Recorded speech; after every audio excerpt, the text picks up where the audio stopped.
Hi, this is stunt performer Rick English, and I've been in lots of spy movies.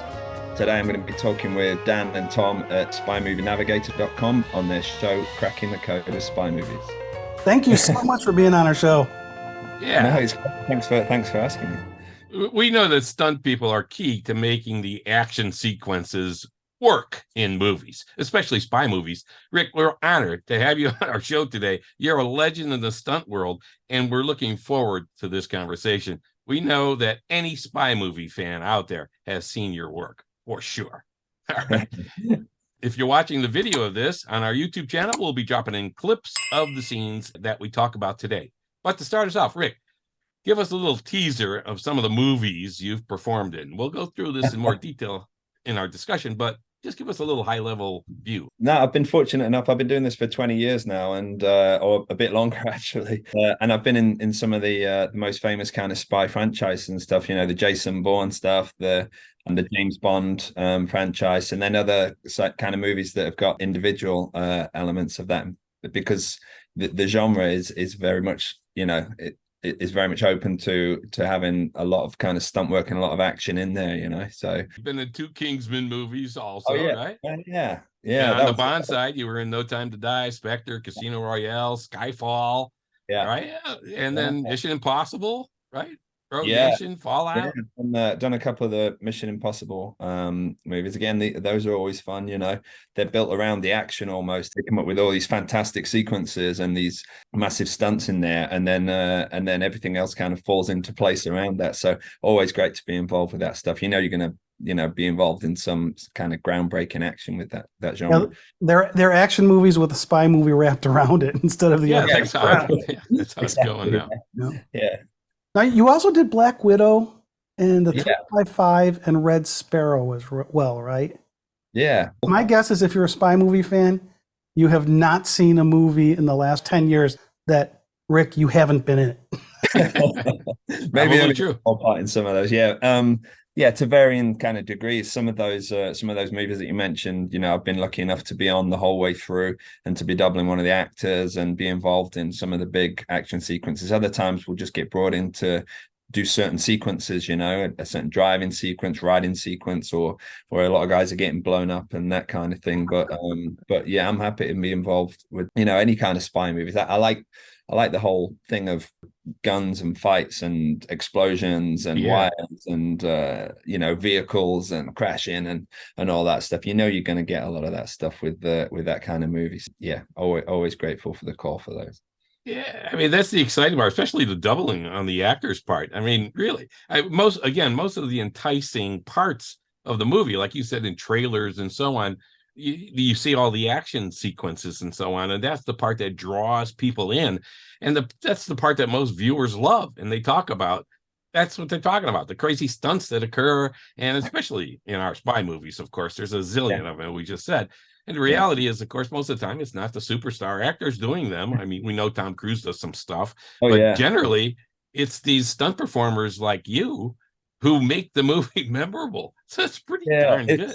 it's kind of getting blurred a little bit now because of the technology and the way they can kind of integrate the actors' likenesses into our kind of movements and stuff as well. And there's very clever kind of blending between actors and stunt doubles that enables them. It's not like in the old days where you used to have to hide the stunt performer's face the whole time. I remember when we did Kingsman, I was getting told to turn into camera because we want to see Colin's face. And so then when you watch the movie, it's Colin's face sometime. And a lot of the times we don't know.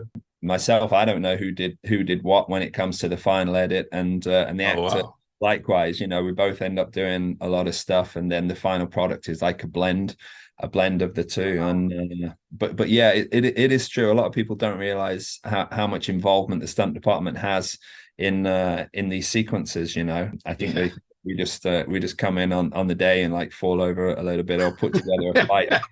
In reality, this stuff starts months before the movie even turns a camera. So yeah, it's good being involved in that whole process for me.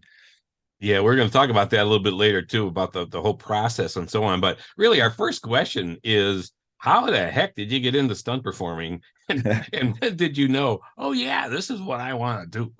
That's a good question, actually. It's one of those things where when you're a kid, if you say to your teacher at school that you want to be a stunt performer, that's like saying you want to be a spaceman or like a pilot or whatever, It's not really a kind of valid career path that they would steer you towards. And so, but I found, I was at my parents' house a couple months ago, and I found an old book from when I was like 7 years old, 6, 7 years old, and I'd written in there, when I grow up, I want to be a stunt performer. And this is what I, given into my No kidding. school. I think I said stuntman. Obviously, we called stuntman back in those days. And so yeah, but it was one of those things that then kind of got lost in the whole growing up and everything. I was always into sports and into motorcycles and stuff. My dad was into motorcycles, and I was watching shows. We had a lot of cool shows when I was growing up in like the sort of late 80s and stuff with the Fall Guy and the A-Team and all these kind of shows. And I watching a movie called Hooper with Burt Reynolds. Yeah. Where he plays obviously a stunt guy in it, and I just thought that is the cool. I mean, when I was growing up, Burt Reynolds was like my hero anyway. Anything with Burt Reynolds in, for me, was like a great movie.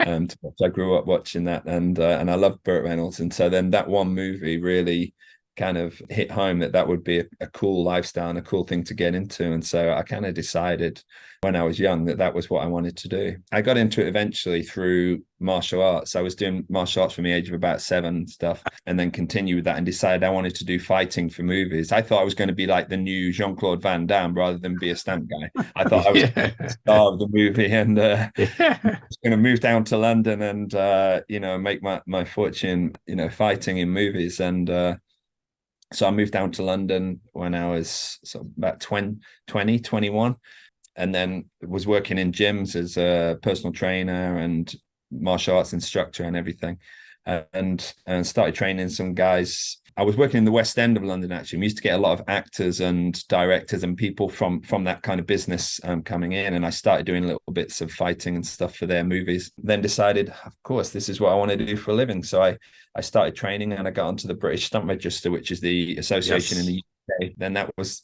24 years ago, I got accepted onto the British Stunt Register. You mentioned martial arts there, Vic, and martial arts, if you're into it and you were training people with it, so that teaches you a lot about your body movement and falling properly and everything else.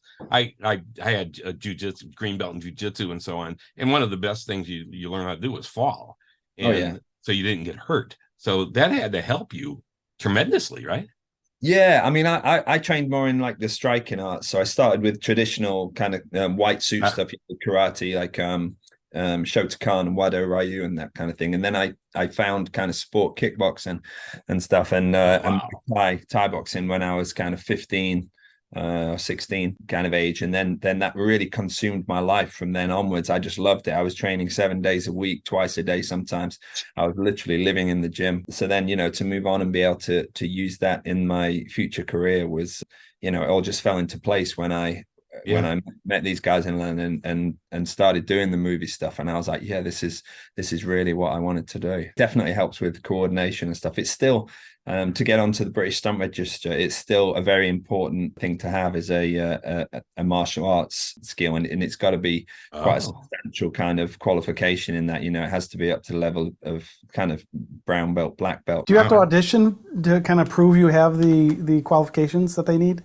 No, when I first got onto the register, it was slightly different. And you have to have 6 different qualifications in various different kind of sporting disciplines. And it used to have to be that you would go to almost the sports governing body, and it would be a recognized body. And so when you achieved a certain level with that governing body, then you got a certificate and everything, and then you would present all of that to the stunt register. Then they started doing it where you had to do that, but then also you had to submit a video application. So you had to have video of you performing all your different disciplines and everything. And I think that's still the way that it is now. I'm not 100% sure of the current kind of thing, but there's no kind of audition thing. Although a lot of the qualifications now are more in-house. So there's guys that are part of the BSR or the committee or appointed by the committee that actually go out and test things like high diving. I believe is a test. There's a specific stunt test, so the guys will train, and when they can do all these moves, then the assessor will attend the pool and watch them do all their stuff, and then ensure that they've reached the required standard. Wow. So you mentioned there's like 6 things. What are the 6 things that a stunt performer would be required? They have to be across various different kind of areas of work. They can't all be in fighting. It can't just be like, sword fencing plus martial arts plus boxing plus judo. They have to be across several different areas. So when I did the qualifications, I used martial arts, fencing, swimming, gymnastics, trampolining, motorcycle racing. Okay. And that's kind of typical. People would do. A lot of guys these days coming from a gymnastic kind of background, and so then it's that they might choose gymnastics and also high diving, which is also about aerial awareness and sort of body control in the air and everything, and then maybe climbing or scuba and trampolining, and kind of play to your strengths to get onto the register. And then once you've reached the required standard and have been accepted onto the register, you can branch out and training more into other areas of work that you really want to specialize in. Okay, so we're going to spend most of our time on some of the other of the qualifications, but you mentioned swimming. Have you done any swimming scenes in a spy movie? That's a great question. No, I don't think I can't think. I've definitely got wet. For sure. I remember we did Casino Royale. I did the sinking house in Venice and in Pinewood. And that was a huge set. It's crazy. I don't know if people realize what kind of went into that. Then the 007 stage in Pinewood, which was, the biggest sound stage in the country at the time. And they had literally a full-size house in a full-size tank, and this whole thing, the whole set would just submerge under the water, and all of that was done practically and for real. And a lot went into it. And originally that whole sequence was a much longer and a much more involved kind of fight sequence with myself and the other guy that was chasing Bond, having this big fight with him, and then people into the water left, right, and center, and crawling back out, and all these weapons and stuff involved, and people getting blown across the room. And there was a lot of stuff that ended up in there. It didn't make the final kind of fight sequence, but we had a lot of fun with that, and it was definitely one of the more memorable jobs that I did, just because it was so unique.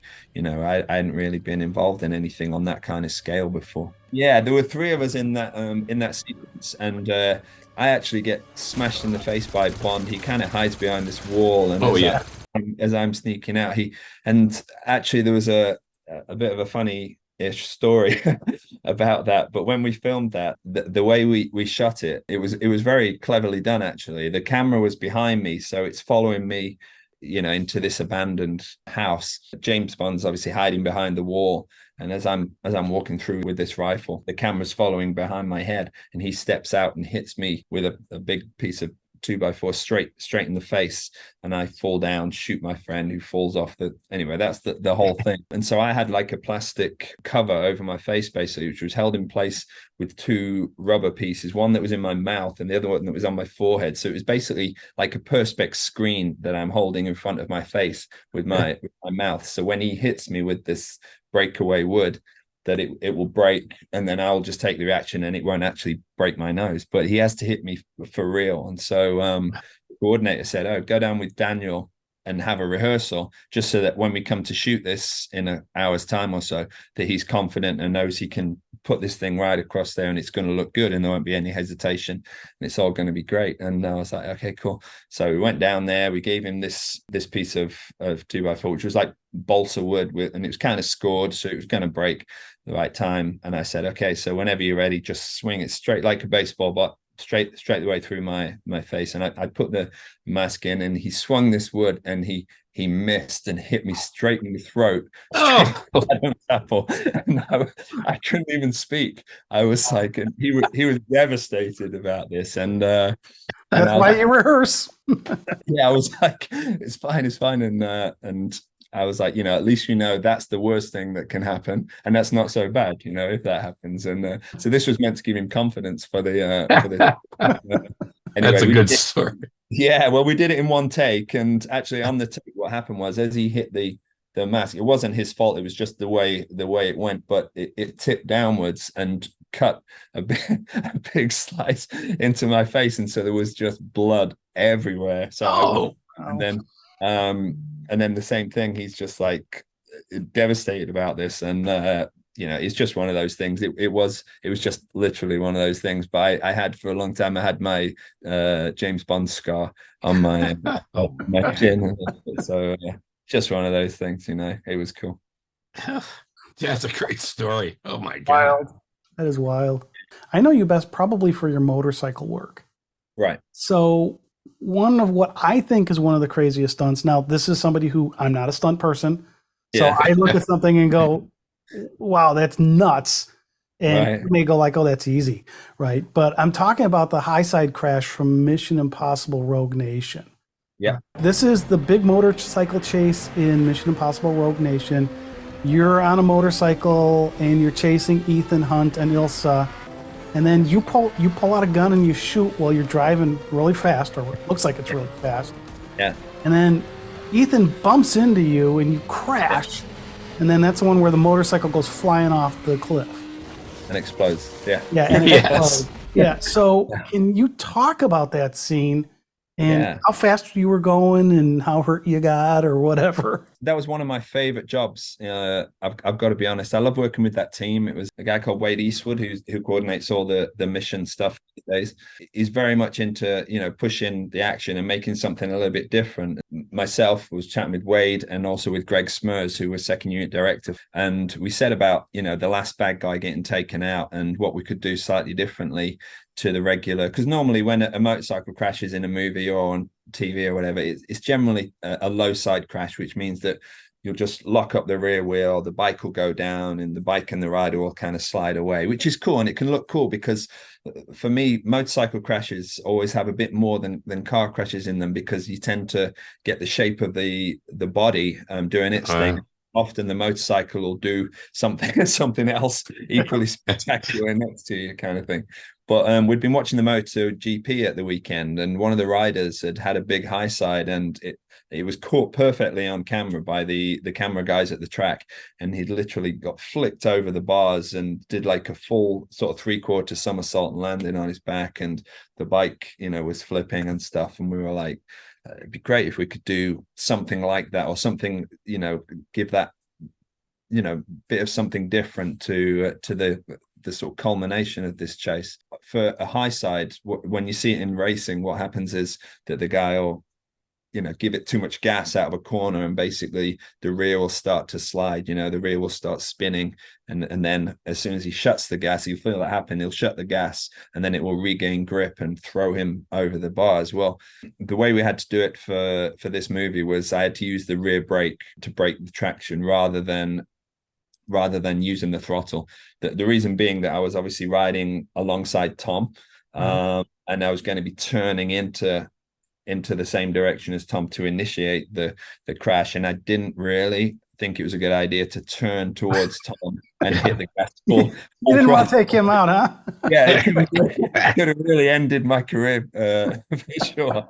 I'd have taken Tom out with that. A much safer way to do that is to decel the back wheel. So I'm decelerating away from Tom as we slide, rather than accelerating into him as the bike slides. So that's what we did. We just decided to lock up the rear wheel, get the bike as sideways as possible to the point where it's just going to go down, and then let the brake off and let the suspension just throw you over the top of the bike. And you make that sound so easy. Well, that's kind of the way I like to approach most stunts, is just to think of it as the mechanics of what I'm actually doing and the process of what I'm actually doing. There's no point in worrying about getting hurt or whatever. You plan everything so that there's as small a chance as possible of getting hurt, but then at the end of the day, there's stuff that you can't predict sometimes, and so you just have to concentrate 100% on the process and trust what you're doing. Once you're away from the bike, then it's just like any other stunt, like a ratchet or an air ram or something, where if you were on a wire or getting thrown into the air by a trampoline or any other means. You're just about then controlling your body in the air and kind of minimizing the impact and making it look as spectacular as possible, but trying to protect yourself at the same time. So but yeah, it was a lot of fun, and we got away with it pretty much. You never get away 100% scot-free. I think we were doing because you asked about speed before. I think for that actual crash part of it, I think we were doing 85 Ks. Yeah. So 55 miles an hour, somewhere around 55 miles an hour. Yeah, it's quick enough.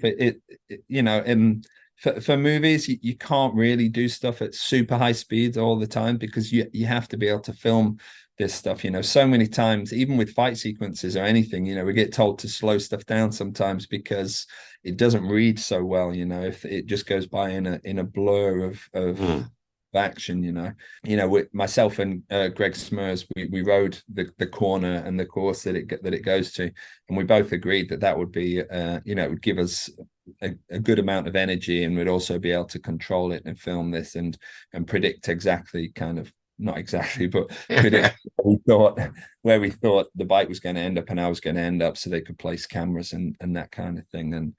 And was it one take? It was one take. It was one take. I jacked the knee a little bit on that. It was one of those things where I kind of went over the top of the bike, and I wanted to stay on the tarmac, to be honest. Believe it or not, you're better off staying on the tarmac than going into the dirt, because softer surfaces like that, when you're sliding or traveling, they tend to grab hold of you and try and stop stuff. Whereas you'll just slide down the tarmac as long as you don't hit anything.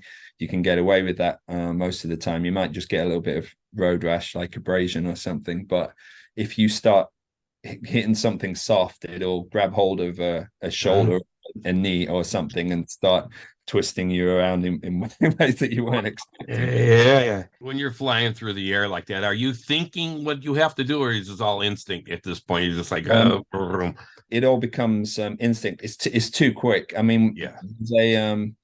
There's a slow motion video in the behind the scenes of me coming off of that bike, and you can see it, and it's like people can say, you know, why didn't you put your hand down like that? Why didn't you twist a little more? When you watch the thing in full speed, the whole thing is over in a second. It's like, and that's the end of it. So I like to plan things beforehand. So I was thinking, as it kicks me off, I'll stretch out. As I'm about to hit the road, I'll tuck underneath, and I play that over in my mind 100 times before I even get on the motorcycle. I know exactly what I'm doing, and I'll literally be rehearsing it with my eyes closed and picturing exactly what I'm going to do, and then hopefully that's the way it goes on the day. And like you say, experience and instinct just takes over, really.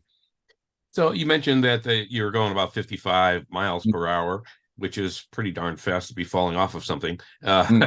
But is this a general theme in movies when there's a chase scene and so on? They're filming it really at a slower speed than we think watching the movies, because it looks fast. We did some high speed stuff on there as well. Just that the crash was that kind of speed, just because of the location and everything, and we had a certain amount of real estate to play with there. But when we did the highway stuff, some of the fly pasts, where there was one shot where a camera was starting up on the bridge and it saw the bikes kind of coming, and then it was dropping down and we all whizzed past it. I think there's 3 of us left by that stage. I think it was just me, Ilsa, and Ethan left at that stage, and I think we were doing about 130 miles an hour as we went past that camera. And it's certainly the quickest kind of vehicle chase, vehicle speed stuff that I've ever been involved with in a movie. Because like I say, the big problem you have is whatever the hero vehicles are doing,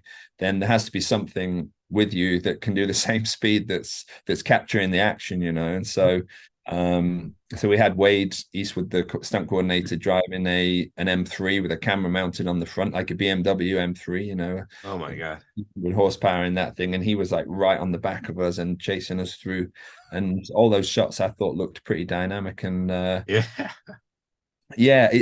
it's a funny thing, if you film everything right, as long as it's got enough speed, then you can make the whole thing look really dynamic and really energetic. But we had probably through the traffic and stuff, when we were doing all that those weave sequences, I would say we were probably touching 80 miles an hour through there as well, with sufficient gaps for, for safety in there. Wow. It was a lot of fun, I've got to be honest. We've used a couple technical terms here, if you will, high side and low side crashes. Oh. You've also used the word practical. So the high side crash was you going over the bars. Tom Cruise's crash, or Ethan Hunt's crash, was a low side crash where he goes sliding. And then when we use the word practical, we're talking about you're physically doing it. It's not digitally enhanced. Yeah, exactly. It's not a CG kind of thing, a CG takeover. Like you say, there's a lot of enhancement with stuff now these days, or there'll be digital takeovers, especially in things like superhero movies and stuff. You might sometimes find that even as a stunt double, sometimes they don't want you to fly on piano wires anymore like they used to in the old Superman movies or whatever. So there'll be a lot of green screen performing, where you're performing in front of a keyed out background. Mm-hmm.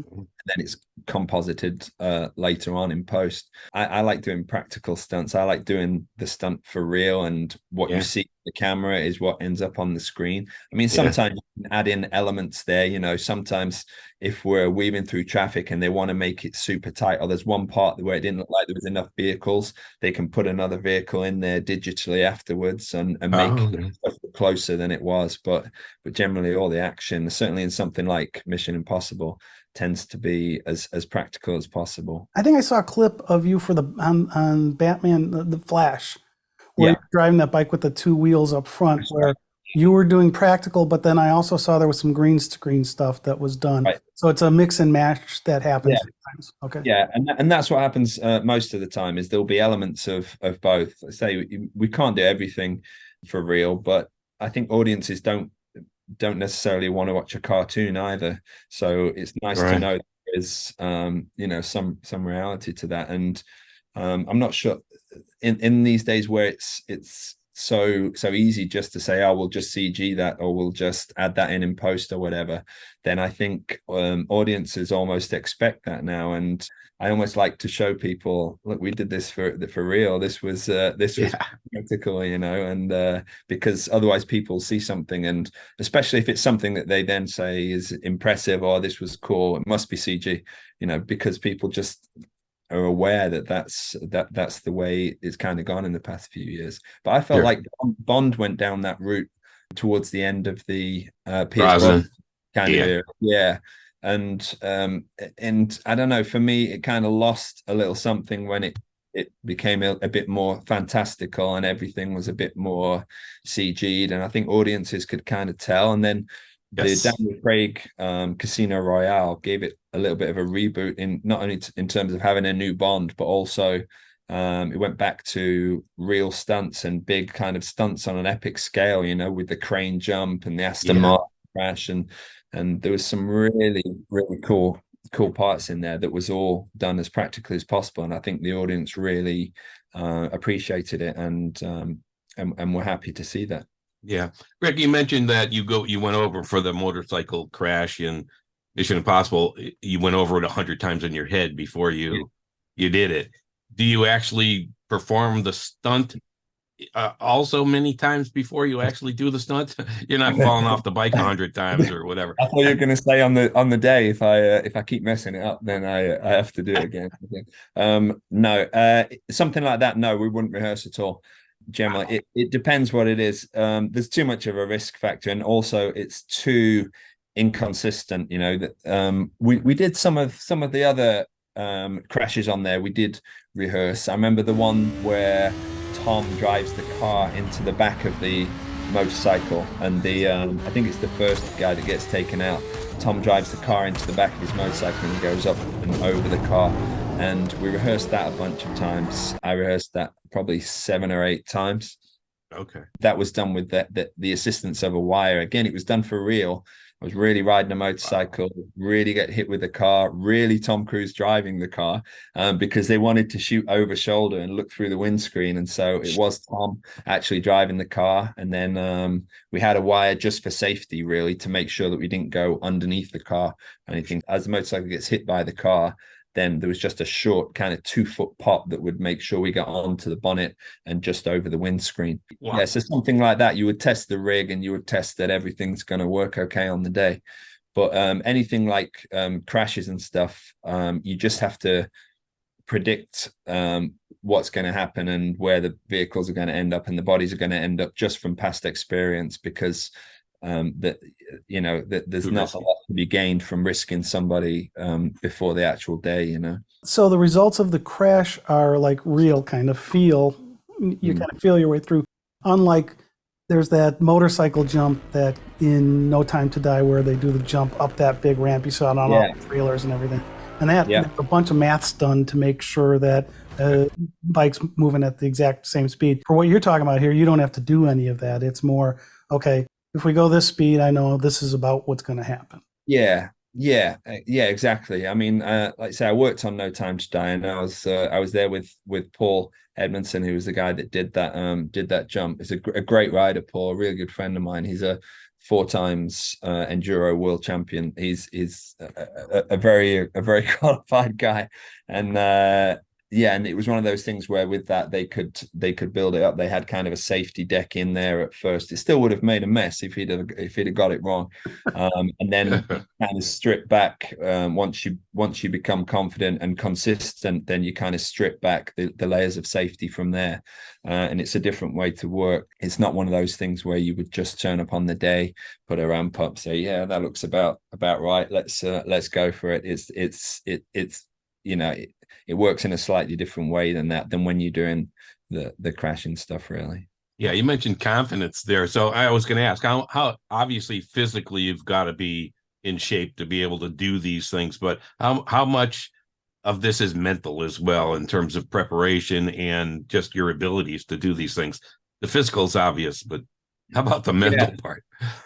Yeah, it all comes from, for me, the mental confidence comes from the physical stuff, and from me knowing that I've rehearsed as much as I could have. There's nothing more I could have done physically to prepare for what I'm going to do. So I've given myself the best chance possible. I'd always hate to turn up on a job and think that if I did this a bit more in the past, trained a bit harder, gone out a few more times on the bike, rehearsed a few more times, I would hate to have those kind of regrets that I didn't do as good a job as possible. So I just try and make sure that I'm as prepared physically as I can be, and then from there I can kind of mentally be confident that everything's going to go the way I've expected, because the preparation's all been there. Yeah, that makes a lot of sense. Yeah, that's great clarification there, because you always look for that balance, and it's driving it out of the physicality. That's good. Hey, Rick, you've done a lot of different movie genres, and of course here at Cracking the Code of Spy Movies, we're focusing on spy movies and so on. And you've done things for everyone. We talked about a lot of the movies. Are any tidbits or insights from your work on Bourne Ultimatum or 355 or Red Sparrow, or any interesting stories there that you want to share? Yeah, the Bourne was cool. I did a couple of Bourne movies. The first one was kind of funny. I think it was Bourne Ultimatum was the first one that we did, and we were in, I think it was Waterloo Station. It's one of the London train stations, and there's a whole sequence in there where Bourne's getting tailed as usual, and I think he goes to meet some dude. I don't know if it's a journalist guy or whatever. I don't remember. Simon Ross, I think it was. You've probably seen this movie much more recently than I have. Yesterday. Because we're going to talk about it. Wow, it's got to be 10 years, I think, since I've seen that movie. But what happens is all these agents come into the station at different points, and they're all kind of talking to each other and these comms and everything. And it's all stunt guys. And so when we watch the movies, we're like, there's so and so and so and so and so. There's like 10 different stunt guys that are all playing the parts of these agents. And so when you watch that, you're like, oh man, something's going to kick off in a minute. There's definitely going to be some big action sequence, because all these guys are definitely dying. You know, they never survive in any movie. And then what happened was, I think the script changed or something changed, and they all just go away, and it's kind of a bit of an anticlimax. So myself and I think I'm with a guy called Buster Reeves, who he was actually the Batman double for the Nolan movies. Oh, okay.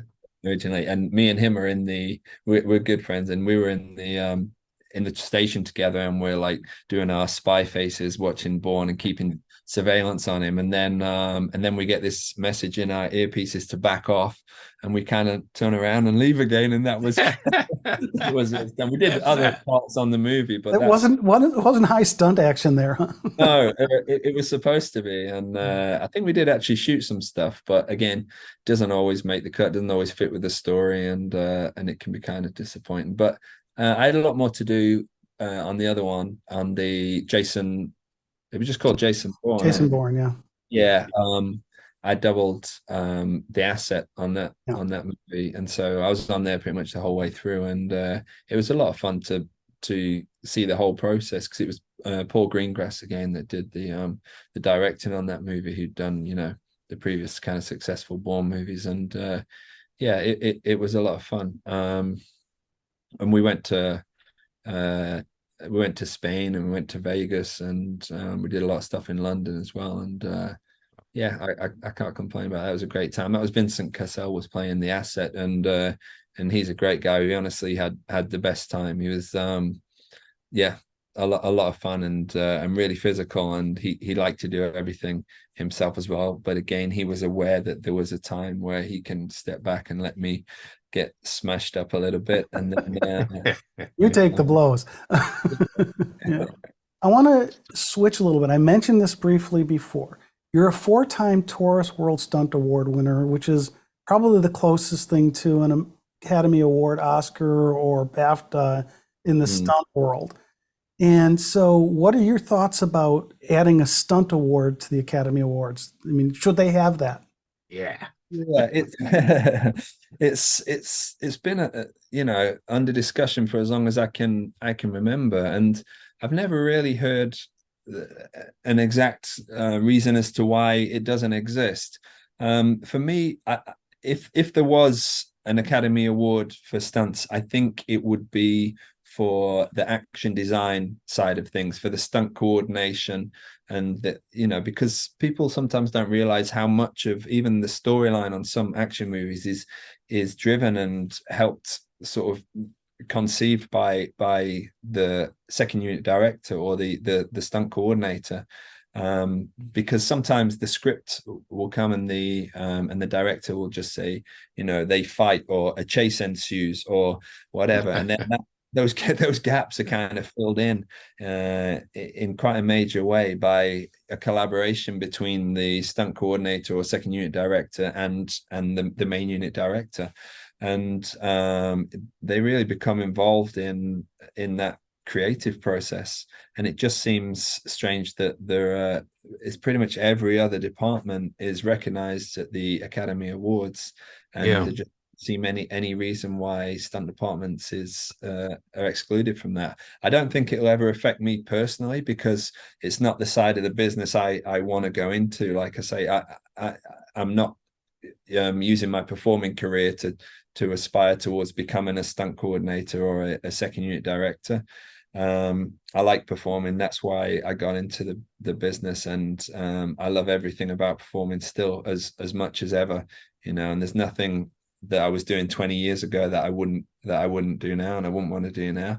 It will obviously change in years to come. Then the physical stuff has to kind of you know, take a bit more of a backseat. I do a lot of vehicle stuff, and I think you can keep that going for a lot. Maybe not the high sides. You can't get not a motorcycle high side. Yeah, they add up for sure. But you know, car stunts and everything is a lot about experience, and so I think you can keep performing at a high level for much longer. So I don't think it'll necessarily affect me personally if there becomes a you know, an Academy Award for stunts, but I'd like to see it for sure. I know how much goes into you know, how much these guys that are coordinating and second unit directing are putting into these movies, and I think it definitely deserves some recognition. Yeah, and I know the Screen Actors Guild has awards for stunt ensemble, and you've been a winner 6 out of 10 nominations there. Yeah, but more than I didn't. Now your Taurus Award wins, because this is really an equivalent of an Oscar kind of in the stunt world, as I understand it. Yeah. And you won one for the work on Mission Impossible Rogue Nation. Yeah. But the one that I loved the title of the most was for the Kingsman, the Secret Service, you won something called Hardest Hit. No, that was Mission. That was Mission. No. Oh, that was Oh, it's Mission? Mission? Okay, yeah. Yeah, no, that was the other way around. So yeah, so for the Kingsman, we won for the best fight sequence, and that was Okay. for the church. Okay. Fantastic. We were actually nominated, which was cool. We were nominated twice in the same category in the same year. So we were nominated for best fight for the church sequence and also for the bar fight sequence in the Kingsman movie. Yeah, and I enjoyed both of those. And I thought they were both great, but unfortunately, only one of those could win. They were up against each other. A couple of other movies. But yeah, there is a category called hardest hit in the stunt awards, and and that was for the high side on Mission. Okay, that we actually won that, and I was really surprised to actually win that, because I wasn't aware that from the movie people could tell what actually went into that. I'm not sure that it I don't know that it reads as much in the movie as how kind of on the edge it was compared to in real life, if that makes sense. I'm not sure if it translates the kind of danger and everything. It did not look safe. Yeah, no, we won hardest hit for Mission, and it's one that I'm really proud of for a stunt guy to win hardest hit. It's wow. I was really pleased with that, because I always want to do the jobs that I think no one else would want to do. I hate it. They're on set and other people, I have 20 or 30 other people there, and I'm thinking that they're thinking that they could do my job easily, or they'd want to switch places with me. Whereas some of the stuff you do, I like to do the stuff where nobody would want to switch places with you. You can keep that, and I like doing that stuff. I like to challenge myself, for sure. All right, so another challenge. You won another one of these Taurus Awards for, now this isn't a spy movie, but the hallway fight scene in Inception. Yes. And how did you guys do that?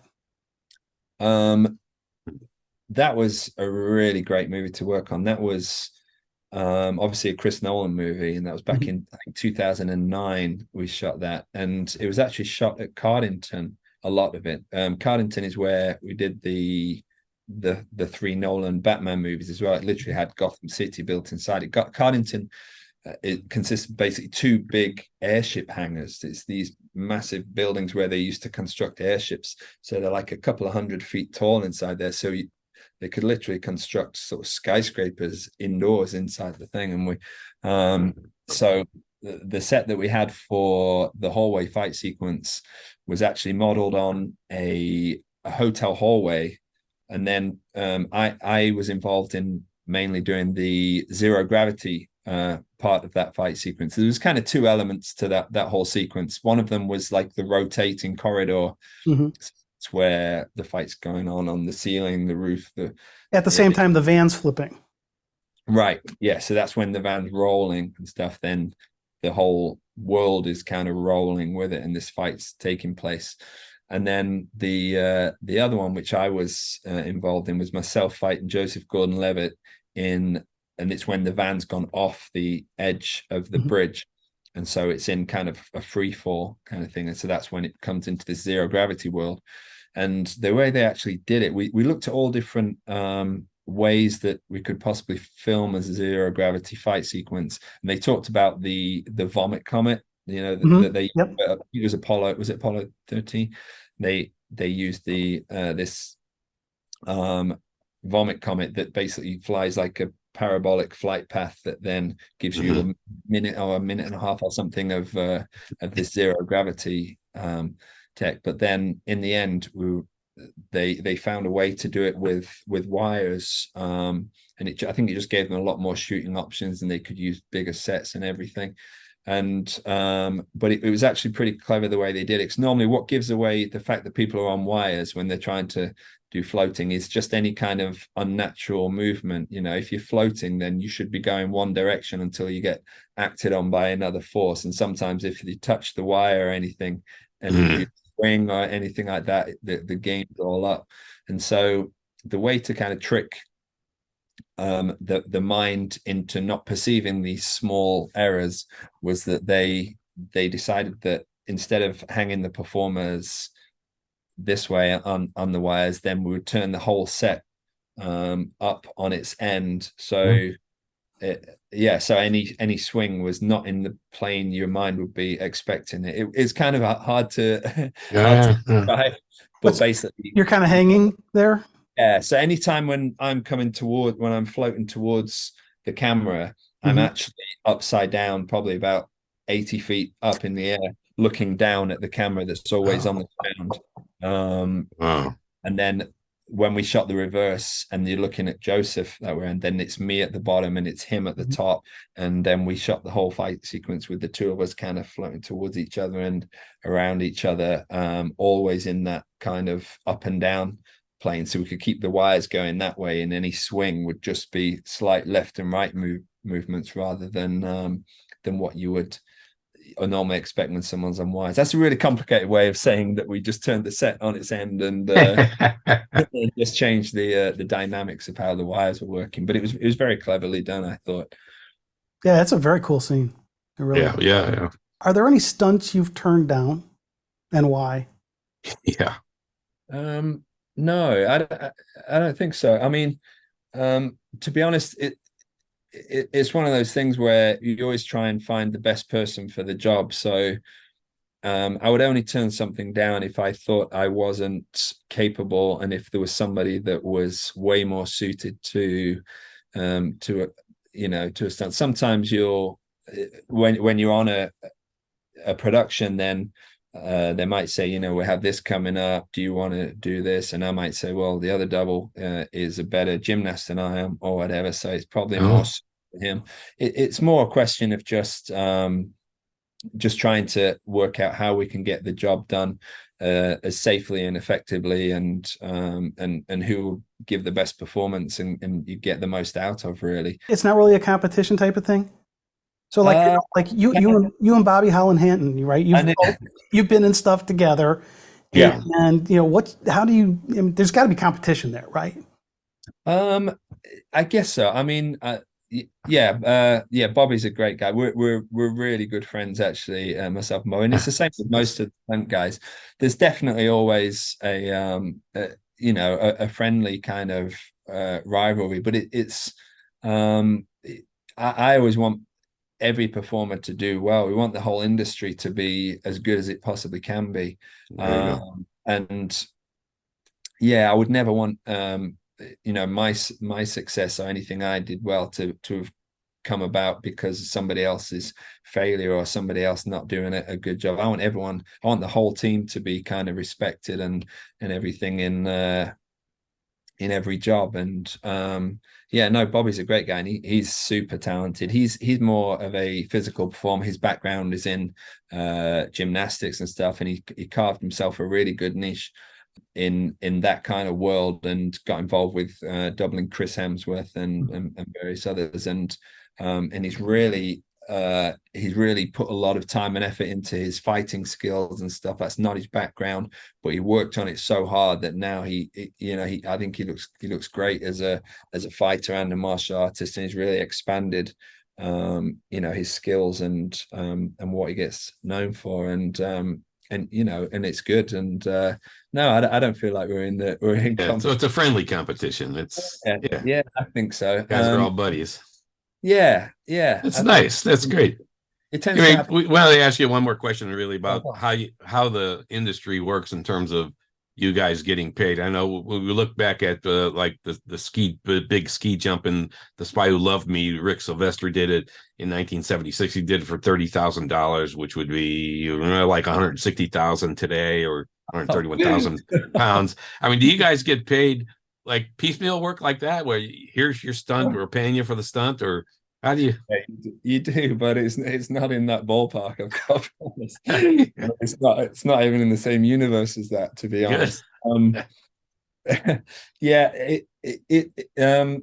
way it works normally, you're on. There's a set amount that stunt performers earn that's put down by the union, by equity. So we all work on the same sort of contracts most of the time. And then any stunts or anything where you're in danger, or it's a real high skill, high pressure, or high danger kind of job, comes with an adjustment. You would call it a stunt adjustment. So it's an adjustment to your wages. And it's normally, I don't like to talk about it with coordinators. Sometimes they'll speak to you before, I say I'm about to crash a motorcycle or something. They'll say, how much do you think this is kind of worth? And I want to go, let me do one, and I'll tell you afterwards how much it was worth. But yeah, you have to really put a value on what you do. And the problem is that most stunt performers love our job, and you really want to do big gags and big sequences. You can't set a precedent of taking jobs because you want the experience and you want the job. You have to value what you do, and everything you do comes with a cost. If I think about even motorcycle, even if it was trick riding or anything like that, if I look at the thousands of hours that I've put into developing that, and the hundreds of injuries that I've ended up with getting to a stage where I am, then you have to factor that into to the cost of stunts, and but yeah, it's a really difficult conversation for me. I don't like talking about money because it's not why I got into the business. But like I say, right, you've got a finite career as well, and you have to make your money in that in that time frame. And you don't want to be being forced to come in and take jobs when when you shouldn't be anywhere. You should be enjoying yourself in life. Yeah, right. Absolutely. Right, so, now you just talked about this, relationship with stunt coordinators a little bit here. Yeah. And what makes a good stunt coordinator for you as a performer? What is it that you want out of that stunt coordinator? I think guys that have had a pretty good performing career themselves tend to be able to empathize a lot more with the performer, and they remember what it was like to be in that situation, and they know what it takes. And if I've got a big stunt coming up, I'll be thinking about that for weeks beforehand. I'll be counting it down in my mind, and the preparation like we said before, mentally make sure I've done everything physically to get ready for that. And I think anybody who didn't really have an extensive performing career themselves wouldn't really understand what comes with with these bigger stunts and everything. So I think it's got to be organized as well. You want somebody level-headed. I like working with everyone's kind of passionate about what they do, and everyone can kind of get frustrated or whatever with situations sometimes, but I like to work in calm environments wherever possible. And if problems come up, which they inevitably do, or mistakes are made, which they inevitably are, then you just say, right, how are we going to deal with it? And that's the kind of methodical, level-headed guys that I like to work with, who are, like I say, experienced in the industry and understand all the various parts of it. You can't expect a coordinator to be an expert in every single field. Right. That everyone's come from different backgrounds, and but they need to then employ the right team around them. They do have experts with them, and they have to listen to the guys that have the experience that they which is the whole reason why they've employed them. You employ a guy for what he brings to the team, and so you then have to be open enough to take that on board. Yep, absolutely. Yeah. All right. So, Rick, obviously, with stunt performers, you've got to sign NDAs with the organizations, I assume, right? And so, how hard is it to keep quiet? I thought you were going to ask what am I working on at the moment. That was my follow-up question, but I'll let you answer Dan first. Yeah, because keep quiet. It's impossible in the industry, everybody knows what everybody's working on and who's doing what and everything. Everybody knows that. But outside the industry, like we said before, I think it's really important anyway, because I don't want to spoil any of these movies for anybody. I'd hate people to spoil it for me, and so you know, I try not to do that. It's also obviously not professional to do that, but yeah, it's difficult, especially in the days of social media. Everybody wants to know what you're doing every day. And, you know, I can't even put up which studio I'm going to. You know, I can't put a picture of Pinewood Studios and because a studio needs a stunt person, they can't know you're going to it. That seems interesting. It's just people can kind of second guess. Oh, this is getting what they're working on. Yeah, we know this is working him. We know they have this actor in there, and people can just start piecing stuff together. So it's better just to say nothing a lot of the time. But it is difficult because, you know, people are genuinely interested in what you're up to and where they're going to see you next, and you know, and what kind of things you got coming up. So the next question I was going to ask is, what are you working on? How you got coming up? Okay. Never mind. Well, there's a bunch of stuff just starting again because of the strikes. You know, there's a bunch of stuff that got shut down because of the strikes. We've been quite fortunate in the UK that it's been busy, but for quite a few years now, we've had a lot of movies going on over here, pretty consistently, and so yeah, I like to, I don't know, I like working when people really need me. If there's a show where they need me for the whole run of the movie, and they're gonna, you know, there's going to be enough stuff on there to keep me amused, and that's amazing. But I don't like working on shows where they, I don't know, I would hate people just to be employing me just to have me there if they don't really need me. I think we all like to be making the most of our time, and especially because, like I say, your performing career is so finite, you know, that amount of time that you got to perform, that I want to fill it with as much stuff as possible. So I tend to do sequences on different shows. If they need me for this specific sequence, I'll go and do that. And then so I've done a couple of different bits this year, and that's the way I kind of tend to work, unless something comes along that want me the whole way through. But how about commercials? That's probably less NDA because you've done some commercials too. I know. Yeah, I've done a few. Commercials are one of those things. It's kind of difficult. I always thought when I first got into the industry that I'd like to do a mixture of everything. You know, I'd like to do some film, some TV, some commercials. It just gets harder and harder to mix those. You tend to see that different coordinators will end up specializing in TV more than film, and then because you get known more for doing movies, then they maybe won't call you. It's because they'll need guys just on an odd day, you know. They'll need like one day this week, and then in 3 weeks time they need another 2 days from you. Whereas if you tend to be involved in sequences, you know, that are going to be 6 weeks, you're on a 6-week contract, then they know you're not available for the odd day here, you know, and so tend to not be able to mix that well, the film and TV stuff. But commercials are always fun. I mean, they pay good money for a start, because they have to pay for the for the usage fees and stuff, and they tend to be, you know, quite creative. You never kind of know what you're going to do, and they're always appreciative of everything you do. Whereas, you know, the film guys have seen everything 1,000 times. It's taken for granted a little bit more. That's a massive generalization, but I enjoy everything. I've got to be honest. I enjoy it.